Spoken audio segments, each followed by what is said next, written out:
All right. It doesn't matter what type of mom walks in the door. The topic that always comes up is, why does my body look like this? This wasn't how I planned. Is this how this is going to be the rest of my life? And what can I do about it? And so, to talk about that today, we have Nathalia Melo on the show, and she literally goes to town on all of this stuff on her social media. And I'm so glad to have you on the show. Thanks for joining us. Thank you so much for having me, Carrie. I know that this is has been something long. We've been chatting about doing this for a long time, and the schedules didn't match up. So I'm very excited that it finally happened. Yeah, no, I remember, and I can't remember how long we've known each other now. I remember the first time I met you at an Anthony Lowe course, and I You- was frankly intimidated. 2018.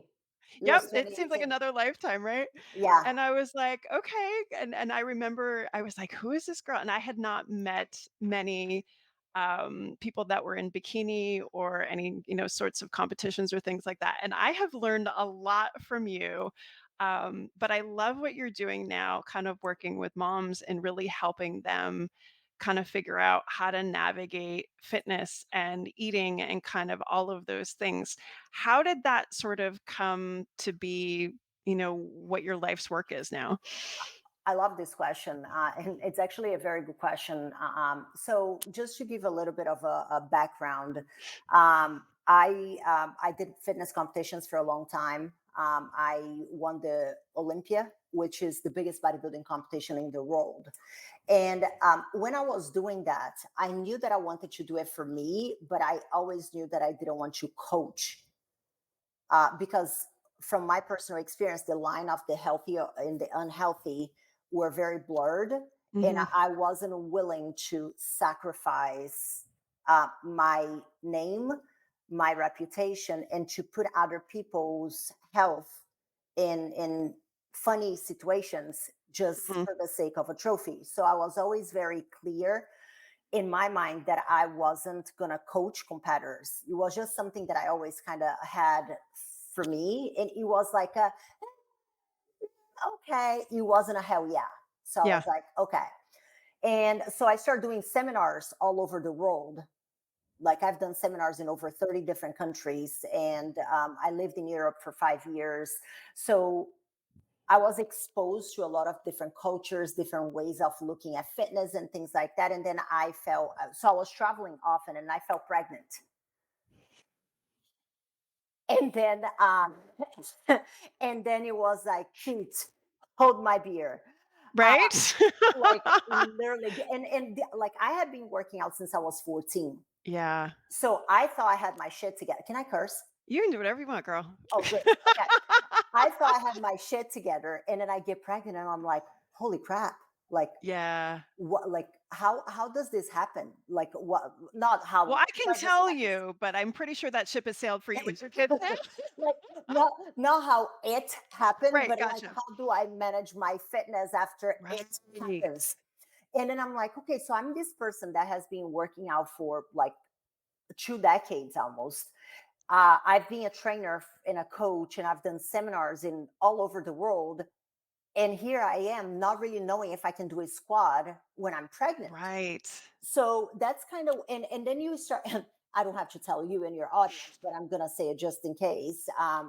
Is and you start to go down the rabbit hole of Google and what you Yeah. can and cannot, and then you start to follow people on social media, and then they're like people doing toe touches at 9 months pregnant, and then you're like, okay, that doesn't look very right to me. Mhm. But what is and what isn't? And at the time I already had a following on social, again, kind of coming back from me not wanting to get on the line of the healthy and the unhealthy. I also wanted to make sure that I was sharing my journey in a way that it was safe. I really think that if you do have a social media following, it is your moral responsibility. I wish more people thought that. Yeah, yeah, I have a lot of feelings about that too. But that has been like, and again, you don't know what you don't know. But if Right. you don't know, you kind of try to know, Yeah. especially if you have a large following. And I mean, I didn't want to hurt my baby, but I also didn't want to hurt other people's babies. And then so I was living in Northern Ireland at the time. So I was like, okay, what courses can I do? So I Mhm. did a pre and postnatal course there. And then I was like, okay, it was good. It Mhm. wasn't good. It was good. It was like very, and this was after having, like, I had at least 5 different certifications in Right. So you personal had some training. background. Yeah. And your oldest is how old now? He's about to be 7. Yeah. So this is 7 years ago. There still wasn't that much stuff. No, so I, Yeah. I had to really go digging. And again, this is coming from somebody I had 5 different certifications because in my last certification was when I was the third one that I had done in Europe. And it had lasted, I don't know, like it was almost like a 3 or 4 month course that I Mhm. did because I was bored when I was pregnant. Yeah, like seriously, I was bored when I was pregnant because I couldn't travel as much to the Right. seminar. So I was like, you know what? Let me do another personal training certification. So that was like number 5 or number 6. I don't remember exactly. And even on that, there wasn't a lot about Still don't know. pregnancy, Yeah. and I was just baffled. So, and that's kind of when I started to get very like knee deep into the pregnancy and postpartum, and like learned about Anthony, learned about you, learned about Bree, learned about Brittany, Brianna Battles, Mhm. FYI, like Molly. I Yep. can pronounce her name. Molly, love you if you're Galbraith. listening. That girl's gone strong. Love her. I Yep. just met her in person last month, and she's like amazing. Anyway, I digress. So, and then I just started doing more and more courses, and the more I learned, the more I realized I didn't know enough. It's a lot, but I think you bring up a good point though, is like, okay, even if you know all this stuff, and that was kind of the same thing with me, like this was my little day job, but going into pregnancy and you're trying to do the right thing, and you're like, but it's still not enough. And Yeah, I that's what I really want to clarify, like time frame, because people they're like, oh, I didn't know anything. I'm like, we didn't either, and it wasn't that long ago, you know? yeah. And there is something that cracks me up, and I know that you're probably going to get into that in a little bit. It's Yeah. it's the well, but I've been an athlete my whole life, and I'm like, Right. cute. So have I. I've won the biggest bodybuilding competition in the world, and I still didn't know what the fuck I Yep. was doing. Yep. And so it's kind of like that. And I know that is harmless, but it's that entitlement of feeling that you are invincible just because you have an athletic background. Right. Listen, your vagina does not give a shit about what you did before. Putting that on a t-shirt. Your vagina doesn't give a shit. Like you're like it does not No, it give a does not. crap about what your athletic background is. Yeah, you No. might have like a little bit of a better pelvic floor health because you do exercise, but then I Yeah. wouldn't hold my breath on that. Yeah. Yeah. So you finally get to delivery, and obviously, like, I'm pretty sure there's no, like, delivery requirement for Bikini Olympia. Oh no, I had like this beautiful. I was always very like, I want to be clear. I was very emotionally detached from how my kids were going to be delivered. I never Mm. had like that plan, like laminated. I'm like, just get it out. Oh, that was me, yeah, so I'm glad, you had a different experience. Yeah. Well, the laminated thing. Oh, I totally did. I thought I was being considerate and helpful because there would be fluids, and so people would have my plan, and it wouldn't. No, the only thing that I told him, like my husband, and I'm like, you stay right here on my head. You're not Right. going down there. You're not looking at anything. That's where I draw the line. That's my Now, line. is that you, or is that also being Brazilian, out of curiosity? It was a bit of, I don't know. I think a bit. I just don't think that I would want my husband to take the Okay, chance of seeing me shedding my pants. Like fair enough, fair I, enough. No, I I think that's fair. yeah, like that, and that's my personal take. So that was like my only requirement. I'm like, you're not going there, and he's like, say no more. Gotcha. I'm good. And then, but I still had, this vision that your body's gonna know what it needs to do, and Mhm. then it's gonna do, da, da, da. And then I had a C-section. Right? Surprise! Yeah, yeah. And then I had a C-section, and then I'm like, I'm gonna breastfeed, and it's gonna be this beautiful connection thing, and like the angels are gonna come from heaven every time that I breastfeed because it's gonna be this magical moment, and I hated it. Oh, My son couldn't breastfeed. I hated it. I hated Oh, I hated the lack of control. yeah, I yeah, felt like I had to let go of so much control over my body, and was yeah, coming to terms with that. And then, like that, not knowing when what's going to happen, that freaked me out. yeah, So I lasted about 4 months, and I'm like, yeah, I'm done. I'm yeah, done here. And so that's kind of how when my business as is my coaching business is started. And it has evolved a lot over time as I started to work with more and more women, more and more moms, and learn who are my people, yeah, like who is my people and who's not. yeah. So who are your people and who's not? I mean, I can tell you who my people is. I really like to work with women who are like very big, like powerhouses, proactive, and A little who, spicy. yes, like it's spicy. Who like because I do have a very strong personality, and I noticed that whenever I was working with women who were very passive and very like a bit more on the vanilla side, I caught myself having to tiptoe around on my way of coaching them because I didn't want to hurt feelings, Yeah, which it became very hard for me because I don't tiptoe around. right. I'm very direct, and it's not because I'm rude. It's just because I think that if we need something to change, we have a plan, we change. If the plan's not Yeah, working, what do we do to change? So, and I didn't really, I don't really have like a lot of and patience is not the word, but I just don't particularly like working with people that are constantly blaming the universe as to why they cannot do things. So I do yeah. very well with working moms. Well, and I think that brings up a really good point is in kind of the way I started the show where that always comes up, like what our bodies look like comes up. And there are moms that are very much in a place where, like you said, where they're like, all right, I know I need to do something. I'm going to go find somebody and trust that they know what to do. And I'm going to do the thing. And then there's other moms, and this happens with PT stuff too, and diagnoses where like they're not necessarily in a place where they're ready to take action on that yet. And I don't think it's wrong, but I think it's also important to understand where you are in that and not to, you know, like you said, if you're going to do the thing, go find the person that's going to help you do the thing. If you're not ready to do the thing, then go Mhm. play in that pool for a little while. That's okay too. It's okay to Ye- not be ready yet. Yeah, and like I really have a hard time with victim mentality, and I come Yeah. from a very you know very rough start. I moved to this country from Brazil with $350 to my name. I were like I ate from the dollar menu at Wendy's for months on end. So, and I could sit there and complain about my circumstances, or I could do something about it. We Yeah. moved from Northern Ireland to the U.S. back because just to give context. So I lived in the U.S. Then I met my husband, moved to Northern Ireland, and then moved back to the U.S. When we moved to the U.S., my kids were 9 months and just under two because my kids are 14 months apart. Mm, And shit got done. Was it yeah. easy? No, but it got done. But you had to go. Yeah. So that's kind of the people the women that I work well with are the Yep. ones who are going to take action and who don't really like to marinate on their own misery. Like that.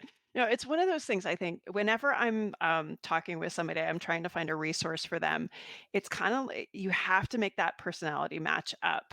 It's not just that you have a need. It's not just a mom has a need or a desire to do something. You have to find that person that's going to connect with them to help achieve their goals. And you are so unapologetically like, this is who I am. And this is what I love about your social media. You're like, this is who I am. If you want to do this thing and you're okay with, straightforward tough love, then I'm your girl. If not, I am totally not. Please do not waste your time or mine. And I just love that you're just unapologetically you about the whole thing. Well, like I just want to be efficient with everybody's time. Yeah. Like I'm Yeah. not going to sit here and try to pander to a whole bunch of people that I would like dread working with. Yeah. And I turn people away. Like Yeah. about 15 to 20% of the people that reach out to me for coaching, I tell them, I'm like, I don't think I'm the right person for you. Yeah. And I think that there is a lot of value in that. So when you're talking to these women or communicating with them and the ones that may not be in a place yet, what are the what's the common threads? You kind of mentioned earlier, like their priorities. Like where are their priorities? Kind of what are the things that they're looking for, and where are they kind of missing that connection? So I think that one of the biggest things is oh, shit. There's so many things. Where do I begin? So I think that the biggest thing is the lack of priority with investment. Mm, Like you have these women that have the latest model of Louis Vuitton bags and are going on like 3 4 vacations a year, and but on that same breath they're telling me how they dread out of every vacation that they go because they won't take any photos because they feel miserable with how they look. oh, They haven't had sex with their husbands in months, if not years, because they are too embarrassed to take their clothes off in front of their husbands, and they can see their marriage falling apart before their eyes. Oh, but investing in a fitness program that is going to solve all of that is too much. It's too yeah, expensive. I can't do it. I yeah, mean, like, that is not a lack of money. That is a yeah, lack of priority. yeah. I think it's also a little bit of fear too. Is like, what if I do take this step forward? And I see that a lot with moms too, like especially if they've been in it for a long time. Moms that they finally come in after 5, 6, 7 years. Their kids are finally in school, and there's some legitimate fear there, But fear of what? and that's the question. So whenever I have somebody and they literally have made it to my office, that's one of the first things I acknowledge. I'm like, "You are here. I know you feel like you got left behind. I know you feel woulda, coulda, shoulda, but the fact that you stepped in this door and you're willing to commit at this point, that's amazing and huge, and let's keep that momentum going." So I think kinda with you, when you get those people who are like, "Yeah, I'm ready to go," to kind of just it's so good that they've got, somebody that's just gonna take that momentum and kinda run forward with it, I guess. Yeah, but the things that you cannot do it for them, No, and one thing that I that's have true. noticed is that, and that's the interesting thing. When I had a much lower price point, the success rate as far as like starting and finishing Yeah. was a lot lower. And I get personally very Mhm. emotionally invested with my members. I Yep. know all about it, about Yeah. everything. Yeah. We have a very close relationship. We even like schedule happy hours, like Aw. oh yeah, oh yeah. We schedule happy hours. We schedule like in person or virtual. So I don't think it's fair with my team because we have a team of like counselors, registered dietitian, and I have a network of pelvic Yeah, floor you've got a physical lot therapists. of resources there for sure. And I don't think it's fair with me and with my team to bring somebody in who is like half-assing their Yeah. efforts when we're all in. Right. You want somebody to meet that level of commitment. Yeah, Yeah. That's the other thing. It's frustrating, I think now. I mean, I really started to see it a lot during COVID, I think, because just more social media and that sort of thing is there's literally a bajillion things you can do for just, one easy payment of 19.95 or 13.95 or whatever it is. And um, understanding how many people kind of impulse buy, but behind that, to your point, you're getting what you pay for. There's nothing behind that. And how many people click that or different programs how many times and nothing ever comes of it. And then it builds that mom guilt and it builds that fear of, okay, well, that didn't work and that didn't work when actually they weren't great programs in the first place. They didn't have a nutritionist, yeah, the resources that something like your program has. And that's makes me sad that people they almost get set up. Moms get set yeah. up because they're trying to go for that quick easy, and it is not No, quick and easy. no, and I love that you say that. My business coach has a saying: "Who pays attention." Yeah. That's one. And then I think that what happens a lot of times is that women have this high, moms especially have these high expectations of themselves, you know Hmm. so especially with the demographic that I work with, a lot of them used to do fitness competition at some point in their lives. Yeah. And I don't know if you're familiar with the space of competition. The training is ridiculous. when Yes. when I was prepping, I was training like 5 hours a day, Yes. give and take. on top of working a full-time job, but I didn't have kids. Right. So in my mind, the only way to get in shape from my experience was train 5 hours a day, eat, Right. eat lettuce and freaking ice cubes, Oh, and then jeez. do cardio for like 50 hours, and then you're going to get in shape. And then, you know, you start to advance in your career, or you start your own business, and then you get married, and then you have kids, and it's just absolutely not realistic Right. to maintain that level of uh, demand for the new life that you have. Right. So, but it is the only way they know how to get in shape. So, what keeps Yeah. on happening is that they go back to that strategy, which obviously is not going to It doesn't work. work. Right. And then they fail, and then it's kind of like that rinse and repeat cycle, and then they're like, oh, my problem is I'm not committed, I'm not motivated, and I like accountability. And I'm like, how are you going to hold yourself accountable to a plan that you already know that is not going to work from the get-go? Right. how, Right. how are you going to be motivated Yep. to follow up with a plan that you already know that doesn't work? Right. And how are you going to, get results from a plan that you know that you cannot stick to? Yeah. Yeah. So, It's a setup. Yeah. It's totally a setup. So the plans that you work on with your moms, like what are there kind of like pillars or primary things that they're kind of themes throughout that help navigate now, you have this life that looks very different. How do you kind of what are the threads that you kind of pull to get them through? that's a very good question. So one thing that I noticed is that you can have the best nutrition, important. You can have the best training, important. You can have the best accountability system, community. But if you do not change your mindset around it, Mm, around your expectations of the all or nothing, of perfection, yes.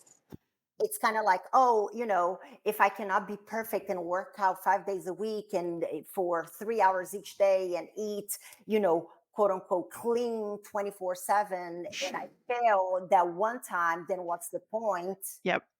I'm just going to get ran over by the bus, and then I'll pick it back up eventually Monday or next year.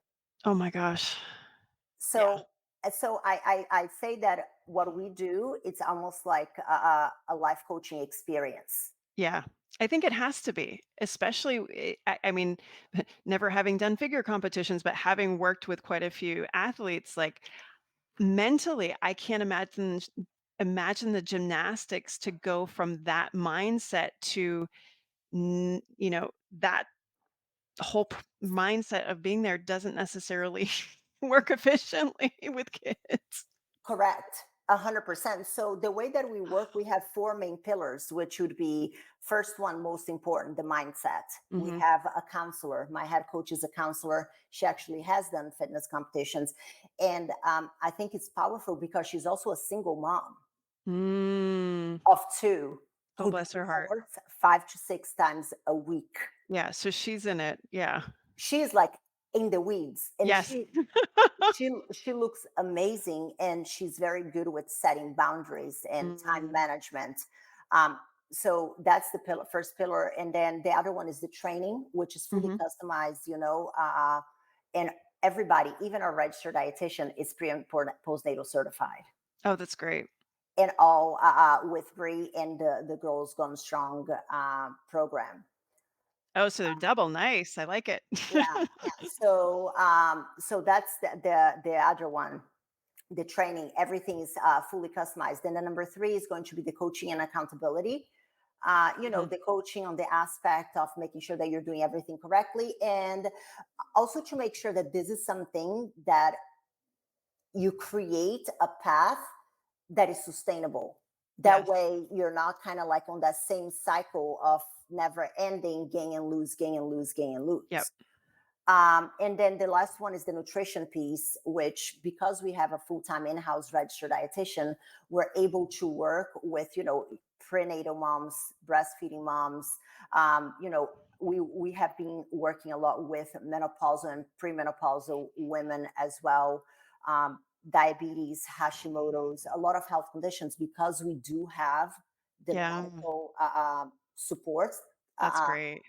we're able to work with that too. That's great. I think with so many of us kind of in this space, we're done having kids, we're looking ahead at kind of perimenopause and menopause. I feel like that's kind of the next wall we have to climb over because it's still not, great as far as navigating knowledge and especially with nutrition.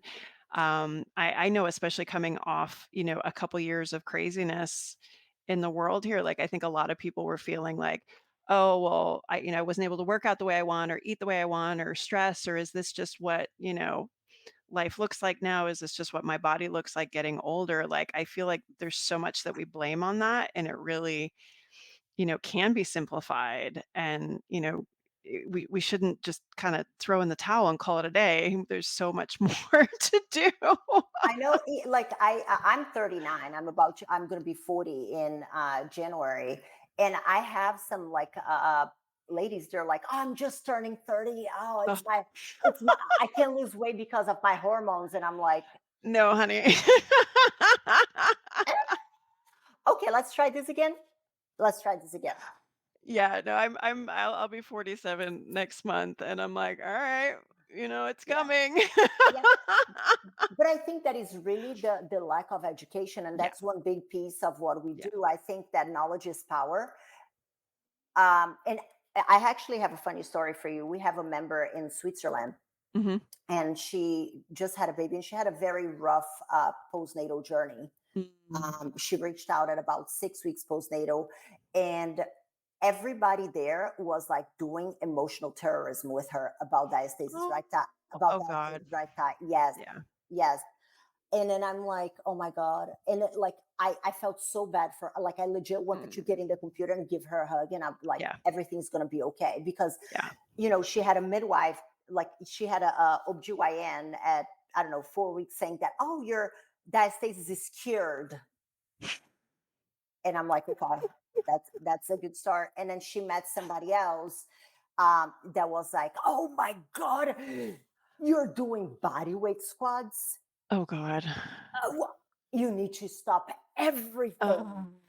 Yes. And then she speaks with another person that tells that her, and I'm Mm. going to quote what I can remember, that her abs are split, Yeah. like that very aggressive language. And Yeah. I had to have a staff meeting with Jesus. And I'm like, okay, I can do this. And then I asked to have a meeting with her, because, and Yeah, I literally had a meeting for 45 minutes to yeah. educate her, Yes. Yes. explain what it Yeah. is, explain the Yep. data, explain what it looks like, and Yep. give her the facts, so that whenever she went to get that second opinion, she didn't have to just believe. She could make Right. educated choices Yeah. and questions on what Yeah. is best for her. And how lucky was she to have somebody that she could connect with and find that knowledge in you? And I think that's the important thing now about, there's so much noise on social media. How do you make sure that the voices that you are connecting with are also really well vetted and are giving you good information? Because I'm sure very similar to you, I get emails or DMs from people all over the world where the level of even physio is very different. The standard of physio is very Mhm. different. How they treat things is very, very different. We are a little bit further ahead as far as athletes go, I think, here in the States. And how do you explain to somebody to give them knowledge to empower them, but not make them feel that where they live, just because somebody else isn't saying that, that means they're doomed? Like Yeah. to give them agency and give them a sense of empowerment that, hey, we can still keep moving you forward and you're going to be okay. Yeah, no, 100%. I think that, and that's one thing that I learned is, if you cannot simplify something that is complex in a Yeah. way that everyday people can understand and are not in your field and they can understand Yep. and do, you Yep. do not know enough to teach. Yeah. Because, like, if you cannot simplify a process that has so many ebbs and flows, Yeah. you shouldn't be teaching. Because, Yeah. like, like I work with a lot of C-suite and executive women. They ain't got time No, God, no. for me to be explaining like all the details of Right. like how the muscle moves and all, like it Yeah. needs to be a very objective, Yeah. straight to the point, simplify and dumb it down, because not because they're dumb, but just because they don't have the time No. to become a specialist in pre and postnatal training. And that's honestly, and I'm sure you wouldn't disagree with this. That's, I think, where sometimes people in my field get in the weeds and do the world a disservice, is they just get in the weeds and get in their medical jargon and like, how can we make this information relatable? How can we make it relevant? How can we put it into action? How, like, I don't need to hear myself, you know, speak minutia and details and all kind of stuff because it isn't going to matter. Like, Yep, okay, you how do we lost get down and dirty, make an impact? I want somebody to walk out of here feeling different, feeling more empowered, like that kind of stuff. yeah. And that's where I I have continued to try and put my best foot forward and not be that person that's in the weeds and all that crap. So, Uh, 100%. And it's the same with fat loss as well, which drives me mm, absolute, like, especially when like I speak with people who want to talk about my program and they're like, what is the methodology? What diet am oh I gonna Jesus. have to follow? And I'm like, it doesn't fucking matter, man. It's gonna make your life easy. Yeah, You're gonna be able to stick with it. You're gonna be able to have right. your glass of wine, eat your ice cream, eat your chocolate, be able to go to a birthday party with your Yeah, kids and not be that person who's telling everybody that they can't eat because they're on yeah, the latest diet. You're going to yeah, be a normal functioning human being of society yeah, and look your best. That's yeah, all you need to know. The yeah. methodology, like I understand that people want to know, Well, but what would it even matter if they did? That's the other thing too. I mean, the way I look at it is, first of all, it was your literal day job to understand exactly what was going in your body, how you were using it, because every little piece mattered for what you put up on that stage. So already I know that data tracking is important and data yeah, gathering. So that's gonna be a part of it, and then the fact that you're a mom of 2 kids and you understand, "Okay, I'm not going on the stage anymore, but I wanna look good, I wanna feel good, I wanna, you know, yeah. do things with my kids." Like, if you mash that up, that's the methodology, quite frankly. Uh, And I've worked with over 5,000 women. Yeah, and that too. So, like, because it's easy for people, oh, she's genetically blessed, which I don't necessarily agree with that, but You're here we are. gorgeous. Like, oh, she's just lucky. And I'm like, I ain't lucky when I'm waking up at 5 a.m. to do cardio, though. Well, and that's what I really appreciate about you too is, like, you're, again, unapologetic of, like, I work my ass off. Yeah. And not ever, like, I'm never going to work out as much as you. I am so appreciative that you do that for you. I will never do that because that's just not I work me. out an hour a day, though. Right. But that's the thing is, like, for you compared to what you used to do, this doesn't seem like much. So it's still like one of those things that, like, there's ways to navigate this, and I think that's the example is, like, you still have found moderation and found what you needed to do. It doesn't need to be balls out 24/7 in an unhealthy sort of way, and Yeah. I think that's what a lot of women sometimes feel like they have to do, and I'm like, if you're gonna do that, it's not gonna be sustainable. You're gonna do the yo-yo crap, and then you're gonna be doing the same thing again, 6 months from now. So why don't we just cut to the chase, figure out what the hell's going on, do something that's gonna stick and roll with it, like. Yeah, and that's applicable not only to Right.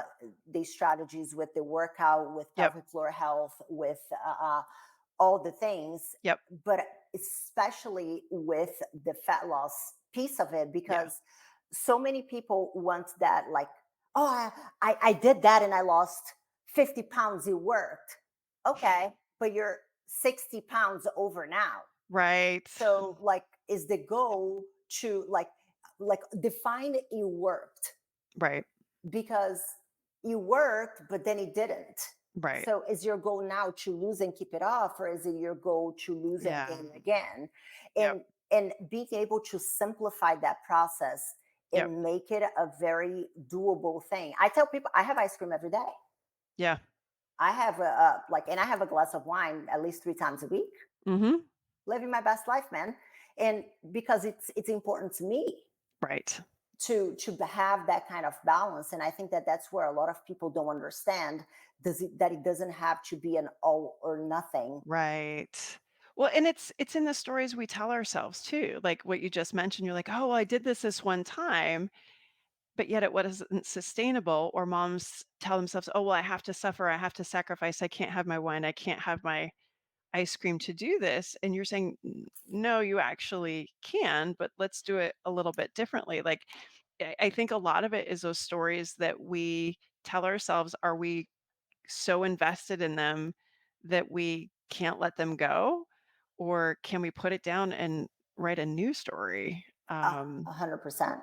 Yeah. 100%. And even on that topic of like sacrifice, I think you actually voted or answered when I asked on my Instagram that I asked, why is it that moms have what I call the martyr syndrome?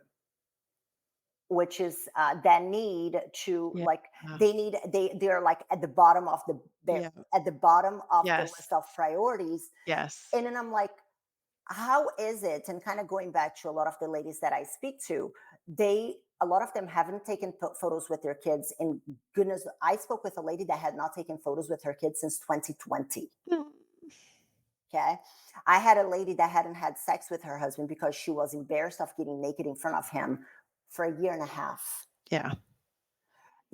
Which, I mean, marriage is made, like, intimacy is a big part of marriage. If Yeah. you ain't got that, there is some kind of disconnect, and your Yeah. kids are going to notice that.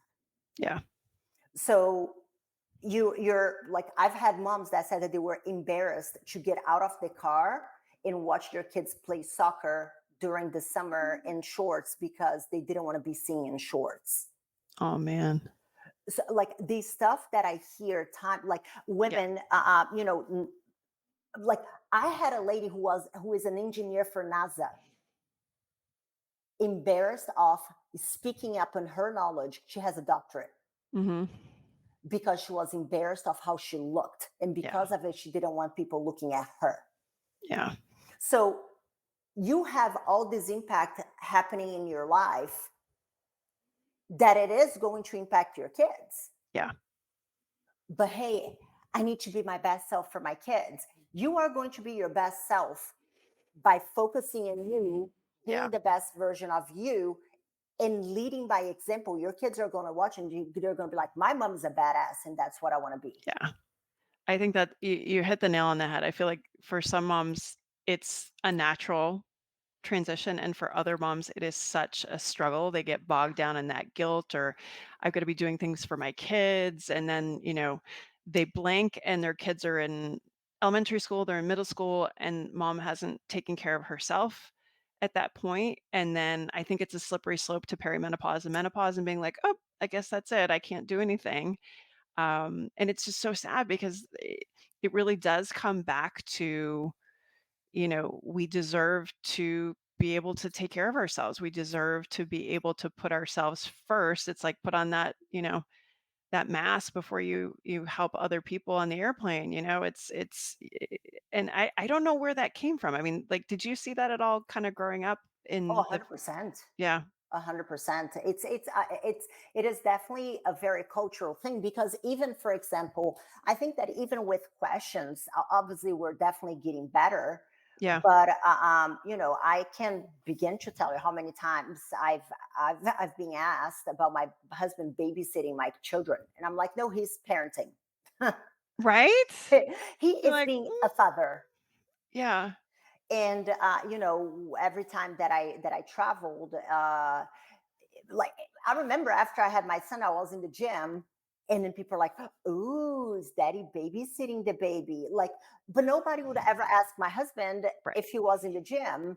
and right, and there is no assumption that for a man they are giving up something else when they right, look good. But for a woman, there's always that bias. yeah. And oftentimes it also comes from women, which I find crazy. the judgment, We eat our own. Yeah. that judgment be like, she looks like that. She must doesn't spend enough time with her kids, I'm sure. Yeah. And and it's almost like we have to do everything. We have to look good. We have to work. We have to Yep. drop the lights tall. We have to be a good wife. We have to show up to the PTA meetings. I'm like, I can't. I have to No. communicate effectively and delegate things Yeah. because otherwise it's not going to work. No. No, 100%. And I mean your kids are a little bit younger than mine, but it just does nothing but get worse. Yeah. And I remember thinking, "Oh, well, I've got some flexibility in my job. I'll do the kids, room parent thing." And no, no, I will somebody else wants to do that more than me. I love my children, don't get me wrong, but like I don't need to be there all the time. Nope. I will get my butt up and go to the gym at 5:30 in the morning. I will help out with carpool, but mama's going to work. And I also want them to see that I'm not going to do 100% them all the time. Like they're part of the family, but they don't always come first because these other things matter too. But yeah, that just keeps getting worse. Unfortunately, I guess the new thing I saw this year, I don't know if you've seen this with like the Holderness family, they were calling it Maycember, so it's all the activities of December, but in May. And so there's like, because we've got all our spring sports are finishing up and then they're overlapping with summer sports and then end of school's crap. And like there's just too much stuff going on. So like that, it gets crazier as it goes. So Oh no, yeah, and I love that you said that as well because another thing that I see often is women getting so lost in yeah. the process of becoming a parent Yes. Yep. that they forget. It's funny because yesterday I was actually interviewing a lady, a friend who is a psychiatrist, what is it that she called a reproductive and Oh. a reproductive psychiatrist. Hmm. So she specializes in like prenatal, postnatal, Yeah. like adoptive moms, Oh, cool. perimenopause. Like it's pretty cool. And one thing that we're talking about is that like my marriage comes before my kids. Like that's something that me and my husband it took some like coming to terms, Yep. because if my marriage is in shit, my kids are going to be in shit too because they're going to be Yeah. in a very toxic Yep. household. Yep. And I think that part of that putting the marriage first comes communication and a partnership between my husband and I, Yeah. that I am not going to do all the things. Right. Which means it makes room for your self-care and kind of all that other stuff too. I think that's a conversation that gets skipped. Yeah, No no. matter the outcome, I feel like people don't they feel like maybe they have it going into pregnancy and, into the delivery, but I think it gets skipped in postpartum. We could probably have a whole conversation about that. Yeah, and I think that it's a lot of boundaries as well that Yeah. I feel like people don't have with their own kids. Yeah. Yeah. Yeah. Like, oh, I couldn't work out today because my kids woke up. Your child is 8. You can tell him to go to the couch, watch TV, wait for you to get done, and then you come back. The most beautiful thing was when my kids finally turned an age where I could leave the house for an hour and they could be home by themselves. No one's gonna die. No one's gonna No, burn the house down. I'm not getting sent to jail. this Like, is for people best age working out ever. at home.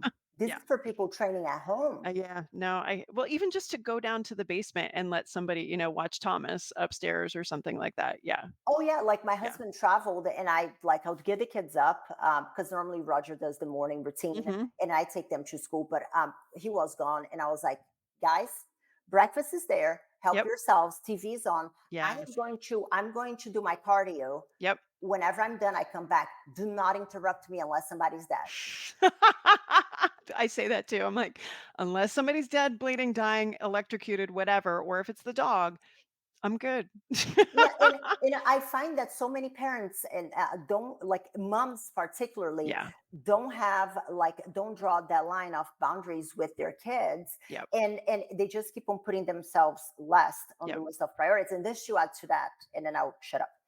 Is one question that I ask a lot of the ladies when I were in the interview process, me learning about them, Mhm. is like, and that's so powerful because that's something I ask myself often.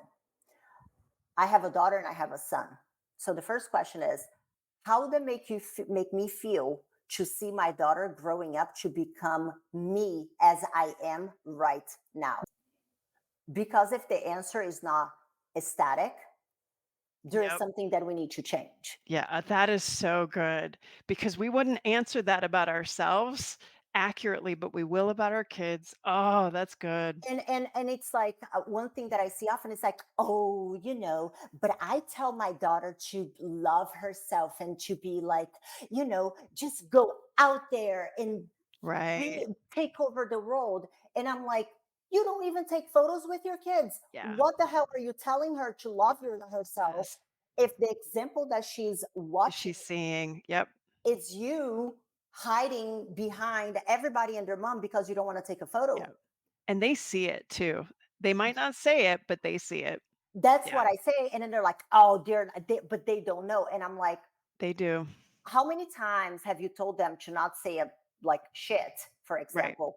And and and and then they were like, yeah, okay. And then you say shit, and then they're like, shit, shit, shit, shit. You know what I mean? That's a lovely example. No, I think that's an amazing point is that if you're not going to step up and be that example, then, Yeah. come on. Come Yeah. on. And No, I hear on you. the flip side, for boys, it's kind of like, how would that make you feel for your husband or for your son to marry somebody like you? Yeah. Yeah. And that's powerful too, because like if your confidence is like underground, I don't want Yeah. my son marrying anybody like that. Yeah. Yeah. So, No, I hear you. I hear you. All right, my dear. Questions I always ask at the end. First one, favorite activity since becoming a mom? reading. Alone, I'm sure. Actually, I do a lot of audibles. Yes. And like we don't play music in the car. It's Mhm. audible. Yep.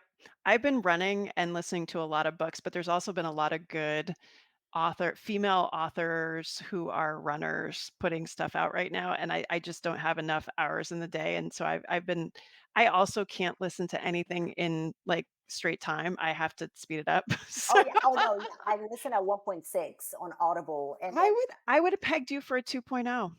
I I would have can't. pegged you for a little bit faster, but probably I can't. My brain, like between driving and doing all the thing, like I can't. well, English is a second language for you, right? Yeah, no, it is. Yeah, But I feel like my brain processes English gotcha. well. But I think it's because I do have ADHD.